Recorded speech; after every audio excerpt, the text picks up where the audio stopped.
தேவாதி தேவரெல்லாம் காவலுக்கு நின்னபடி பூதாதி பூதகனம் புடைசூழ இருந்தபடி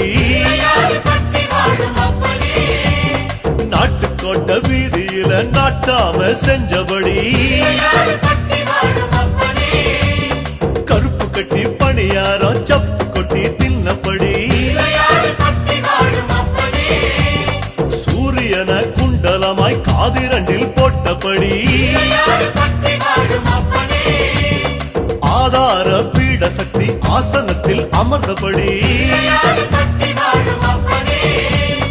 பூமியத்தாம் மோதகமா ஓங்கருத்தில் சுமந்தபடி